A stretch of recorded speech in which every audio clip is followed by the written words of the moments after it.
Hello friends, maps and മീൽസിൻ്റെ മറ്റൊരു വീഡിയോയിലേക്ക് എല്ലാവർക്കും സ്വാഗതം. അപ്പോൾ ഇന്ന് ഞാൻ നിങ്ങളെ പരിചയപ്പെടുത്താൻ പോകുന്നത് ജർമ്മനിയിലെ ഒരു സ്റ്റുഡിയോ അപ്പാർട്ട്മെൻ്റ് ആണ്. ശരിക്കും സ്റ്റുഡിയോ അപ്പാർട്ട്മെൻറ്റുകൾ ഒന്നെങ്കിൽ സ്റ്റുഡൻസ് ആയിരിക്കും അവിടെ താമസിക്കുന്നത്, അല്ലെങ്കിൽ ഒരു കപ്പിളിന് അവിടെ താമസിക്കാം. സാധാരണ ഒരാൾക്ക് താമസിക്കാൻ 13 മീറ്റർ സ്ക്വയർ ആണ്. ഞാൻ ഈ എടുത്തേക്കുന്ന ഈ ഒരു സ്റ്റുഡിയോ അപ്പാർട്ട്മെൻറ്റ് എൻ്റെ 2 ഫ്രണ്ട്സിന് വേണ്ടിയിട്ടാണ്. അപ്പോൾ ഞാൻ അതിൻ്റെ ഉള്ളിലുള്ള കാഴ്ചയൊക്കെ നിങ്ങളെ ഒന്ന് കാണിച്ചു തരാം. അപ്പോൾ നമുക്ക് പോവാം. അപ്പോൾ ഇതാണ് നമ്മുടെ അപ്പാർട്ട്മെൻറ്റ്. അപ്പോൾ നമുക്ക് അപ്പാർട്ട്മെൻറ്റിലേക്ക് കയറണം. നമ്മുടെ കീ ഉണ്ട്, നമുക്ക് കീ വെച്ച് ഇതൊന്ന് തുറക്കാം. തുറന്നിട്ട് നമുക്ക് അകത്തോട്ട് കയറാം. നമ്മൾ ഈ ഒരു റൂമിനകത്ത് കയറി വരുന്ന സമയത്ത് ഈ സൈഡിലാണ് നമ്മുടെയൊക്കെ ലെറ്റർ ബോക്സ് വെച്ചേക്കുന്നത്. അതുപോലെ തന്നെ ഇവിടെ ഒരു സ്പേസ് ഉണ്ട്. ഈ സ്പേസിലാണ് നമ്മുടെ സൈക്കിളൊക്കെ ഇരിക്കുന്നത്. പിന്നെ നമ്മൾ എടുത്തേക്കുന്ന ഈ ഒരു അപ്പാർട്ട്മെൻറ്റ് എന്ന് പറയുന്നത് സെക്കൻഡ് ഫ്ലോറിലാണ്. ഒന്നെങ്കിൽ നമുക്ക് ഈ ഒരു സ്റ്റെപ്പ് കയറി പോവാം, അതുകൂടാതെ നമുക്കിവിടെ ലിഫ്റ്റും ഉണ്ട്.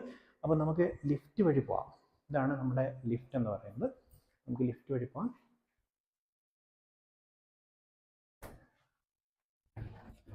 അപ്പോൾ ലിഫ്റ്റിൽ നമ്മൾ സെക്കൻഡ് ഫ്ലോർ ആണ്.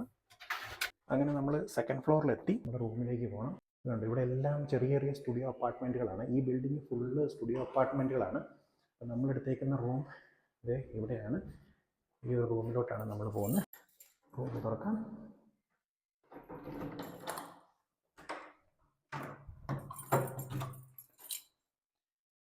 റൂം തുറന്ന് വരുന്ന സമയത്ത് നമുക്ക് ലൈറ്റൊക്കെ, നമ്മുടെ ലൈറ്റിൻ്റെ സ്വിച്ച് ഇവിടെ ഉണ്ട്.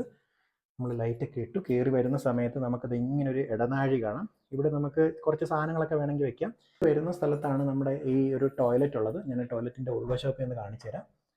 ടോയ്ലറ്റിൻ്റെ ഉൾവശം സാധാരണ ചെറിയൊരു ടോയ്ലറ്റാണ്.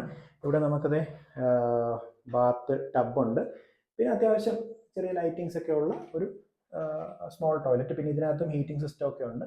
പിന്നെ കയറി വരുന്നിടത്ത് നമുക്കത് ഇതുപോലൊരു കബോർഡ് കാണാൻ പറ്റും. ശരിക്കും അത്യാവശ്യമുള്ള നമുക്ക് ഷൂ റാക്കാണ് ശരിക്കും.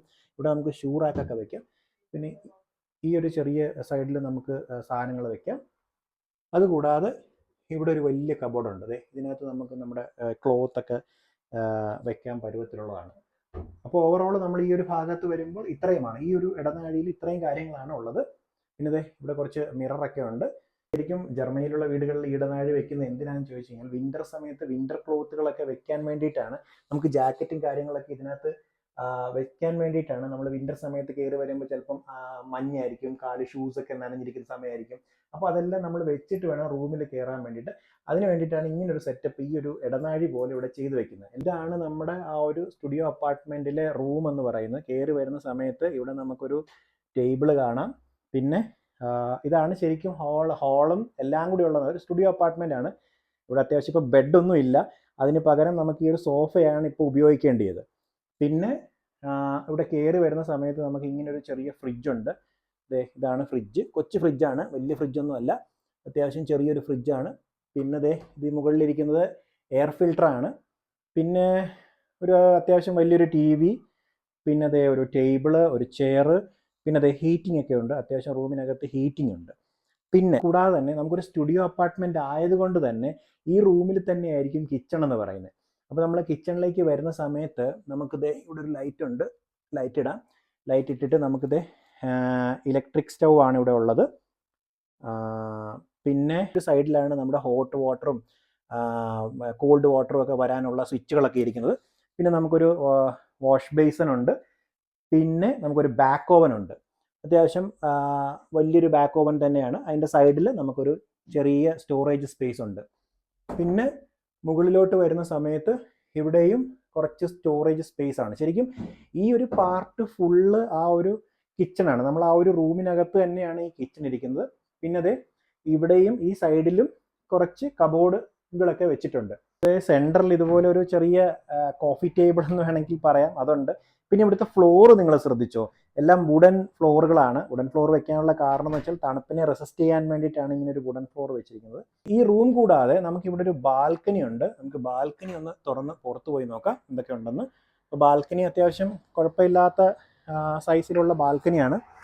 ഇവിടെ ഒരു 2 ചെയറും ഒരു ടേബിളും ഒക്കെ ഉണ്ട്. ഒരു കോഫി ടേബിളൊക്കെയാണ്.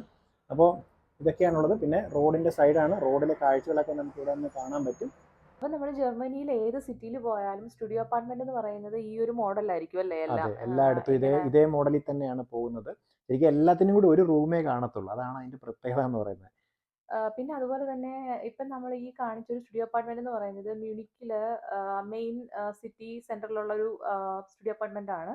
അതുകൊണ്ട് തന്നെ ഈ ഒരു ഏരിയയിൽ ഭയങ്കര റേറ്റ് കൂടുതലാണ് സ്റ്റുഡിയോ അപ്പാർട്ട്മെന്റിനായാലും അപ്പാർട്ട്മെന്റിനും എല്ലാം തന്നെ. ഉം. അപ്പം പലരും ചോദിച്ചിട്ടുള്ള ഒരു ക്വസ്റ്റ്യൻ ആണ് നമ്മൾ ജർമ്മനിയിൽ ഒരു സ്റ്റുഡിയോ അപ്പാർട്ട്മെന്റിന്റെ ഒക്കെ റേറ്റ് എത്ര ആയിരിക്കും, പ്രത്യേകിച്ച് സ്റ്റുഡൻസ് ഒക്കെ ഒന്ന് താമസിക്കുമ്പോൾ, അല്ലെങ്കിൽ ഇപ്പൊ സിംഗിൾ ആയിട്ടൊക്കെ വർക്ക് ചെയ്യുന്ന ഒരു സിംഗിൾ ആയിട്ടൊക്കെ താമസിക്കുമ്പോൾ ഇങ്ങനെയുള്ള അപ്പാർട്ട്മെന്റിൽ താമസിക്കുന്ന സ്റ്റുഡിയോ അതെ. അപ്പോൾ ശരിക്കും ഈ ഒരു അപ്പാർട്ട്മെന്റ് എന്ന് പറയുന്നത് 26 മീറ്റർ സ്ക്വയർ ആണ്. അതുകൊണ്ട് തന്നെ ഇതിനകത്ത് 2 പേർക്ക് താമസിക്കാം. കാരണം ഒരാൾക്ക് താമസിക്കാൻ 13 മീറ്റർ സ്ക്വയർ സ്പേസ് മതി. അപ്പോൾ 2 പേര് താമസിക്കുമ്പോൾ ഈ ഒരു അപ്പാർട്ട്മെന്റ് അവർ ക്യാഷ് ഒക്കെ ഷെയർ ചെയ്ത് കഴിഞ്ഞാൽ അത്യാവശ്യം വലിയ നഷ്ടമില്ലാതെ അവർക്ക് ഇവിടെ താമസിക്കാൻ പറ്റും. കാരണം മ്യൂണിക്ക് പോലെയുള്ള സിറ്റി, അതായത് ജർമ്മനിയിലെ ഏറ്റവും എക്സ്പെൻസീവ് ആയിട്ടുള്ള ഒരു സിറ്റികളിൽ ഒന്നാണ് മ്യൂണിക്ക് എന്ന് പറയുന്നത്. പിന്നെ ഞാനിപ്പോൾ ഇത് ബുക്ക് ചെയ്തിരിക്കുന്നത് എൻ്റെ 2 സുഹൃത്തുക്കൾ ഇന്ത്യയിൽ നിന്ന് വരുന്നുണ്ട്. അവർക്ക് വേണ്ടിയാണ് ഞാനിപ്പോൾ ബുക്ക് ചെയ്തിരിക്കുന്നത്. നമ്മൾ ഇന്ത്യയിൽ നിന്നാണെങ്കിലും എവിടെ നിന്നാണെങ്കിലും ജർമ്മനിയിൽ നമ്മളൊരു റൂം ബുക്ക് ചെയ്യുന്ന സമയത്ത് കുറച്ച് കാര്യങ്ങൾ നമ്മൾ ശ്രദ്ധിക്കേണ്ടതായിട്ടുണ്ട്. പ്രത്യേകിച്ച് നമുക്കറിയാലോ ഇന്റർനെറ്റിന്റെ കാലഘട്ടമാണ്. അതുകൊണ്ട് തന്നെ ഒരുപാട് സ്കാമുകൾ നടക്കുന്നുണ്ട്. ഒരുപാട് ചീറ്റിംഗ് ആ നടക്കുന്നുണ്ട്. അപ്പോൾ ഒരുപാട് പലരും പേർക്ക് അങ്ങനെ പലരും കിട്ടുന്നുണ്ട്. റൂമുണ്ട്, അല്ലെങ്കിൽ റൂമിൽ നിങ്ങൾ മെയിൽ അയച്ചാൽ മതി, ആദ്യം ക്യാഷ് തരിക, അങ്ങനെ ഒന്നുമില്ല. അങ്ങനെ ഒരു ഏർപ്പാടും ജർമ്മനിയിൽ നടക്കുന്നില്ല. അതിന് പകരം ഇമ്മോവെൽറ്റിന്റെ കുറേ ആപ്പുകളുണ്ട്. ആ ആപ്പുകൾ വഴി എന്താ പറയുന്നത്, കറക്റ്റായിട്ട് രജിസ്റ്റർ ചെയ്തതിന് ശേഷം അതിനകത്ത് നമുക്ക് വ്യൂവിങ് ഓപ്ഷനും കാര്യങ്ങളും എല്ലാം ചെയ്തതിന് ശേഷം മാത്രമാണ് നമ്മളൊരു പ്രോപ്പർ കോൺട്രാക്റ്റ് വെച്ചിട്ടാണ് നമ്മളൊരു റൂം എടുക്കുന്നത് തന്നെ. അപ്പോൾ നമ്മൾ ശരിക്കും അത് വളരെയധികം ശ്രദ്ധിക്കും. പ്രത്യേകിച്ച് ഇന്ത്യയിൽ നിന്നൊക്കെ വരുന്ന സ്റ്റുഡൻസ് ആണെങ്കിൽ നിങ്ങൾ ശ്രദ്ധിക്കേണ്ട ഒരു കാര്യമാണ്. വെറുതെ പോയിട്ട് സ്കാമിലൊന്നും ചെന്ന് വീണ് നമ്മുടെ നാട്ടിൽ അത്യാവശ്യം 500 യൂറോ എന്നൊക്കെ പറയുമ്പോൾ തന്നെ ഏതാണ്ട് 45,000 രൂപ അടുപ്പിച്ചാവും. അത്രയും പൈസ കളയേണ്ട കാര്യമില്ല. പക്ഷെ അത് നമ്മളൊരു കാര്യം പറയാൻ വിട്ടുപോയി. അപ്പൊ ഈ ഒരു അപ്പാർട്ട്മെന്റിന്റെ മന്ത്ലി റെന്റ് എത്ര നമ്മൾ പറയാൻ അതെ. വിട്ടുപോയി. ഈ ഒരു അപ്പാർട്ട്മെന്റ് ഞങ്ങളിപ്പം കാണിച്ച ഈ ഒരു സ്റ്റുഡിയോ അപ്പാർട്ട്മെന്റിന്റെ മന്ത്ലി റെന്റ് എന്ന് പറയുന്നത് 1050 യൂറോ ആണ്. 1050. നമ്മുടെ നാട്ടിൽ 1050. ഏതാണ്ട് 90 90 അല്ലേ, 1 ലാക്ക് അടുപ്പിച്ച് വരും. 1 ലാക്ക് വരും. അതായത് ഇലക്ട്രിസിറ്റി സെപ്പറേറ്റ് നമ്മൾ പേ ചെയ്യണം. ഇലക്ട്രിസിറ്റി നമ്മൾ ഇലക്ട്രിസിറ്റി സെപ്പറേറ്റ് പേ ഇൻക്ലൂഡ് അല്ല. ചെയ്യണം. അത് യൂഷ്വലി എല്ലാ അപ്പാർട്ട്മെന്റിലും അങ്ങനെ തന്നെയാണ്. നമ്മൾ ഇലക്ട്രിസിറ്റി സെപ്പറേറ്റ് പേ ചെയ്യണം. മോസ്റ്റ്ലി ഇന്റർനെറ്റ് നമ്മൾ സെപ്പറേറ്റ് പേ ചെയ്യണം.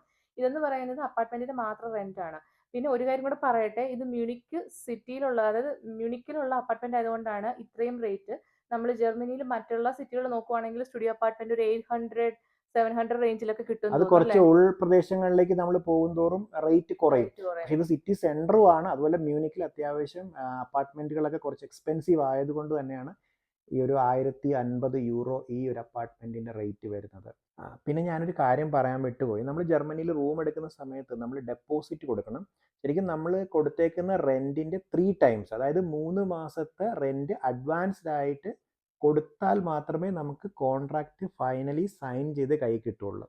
അപ്പോൾ ഞാനിപ്പോൾ കാണിച്ച ഈ ഒരു അപ്പാർട്ട്മെന്റിന്റെ ഡെപ്പോസിറ്റ് എന്ന് പറയുന്നത് 3000 യൂറോ ആണ് നമ്മൾ കൊടുത്തേക്കുന്നത്. നിങ്ങൾ 10th അല്ലെങ്കിൽ 12th കഴിഞ്ഞ ഒരാളാണെങ്കിൽ നിങ്ങൾക്ക് നഴ്സിംഗ് ഹൗസ് ബിൽഡിംഗ് പഠിക്കാൻ വേണ്ടിയിട്ട് ഇപ്പോൾ ജർമ്മനിയിൽ വരാൻ പറ്റും. അപ്പോൾ അതിനെക്കുറിച്ചുള്ള ഒരു ഡീറ്റെയിൽഡ് വീഡിയോ ഞങ്ങൾ ചെയ്തിട്ടുണ്ട്. അതിൻ്റെ ലിങ്ക് ഞാൻ ഈ സൈഡിൽ ഇട്ടേക്കാം. അതേപോലെ ജർമ്മനി റിലേറ്റഡ് ആയിട്ടുള്ള കൂടുതൽ ഇൻഫർമേറ്റീവ് വീഡിയോയ്ക്കായിട്ട് ഞങ്ങളുടെ യൂട്യൂബ് ചാനൽ ഒന്ന് സബ്സ്ക്രൈബ് ചെയ്തേക്കുക. വീണ്ടും നല്ലൊരു വീഡിയോ ആയിട്ട് വരുന്നതായിരിക്കും. അൻറ്റിൽ ദെൻ, ബൈ ബൈ.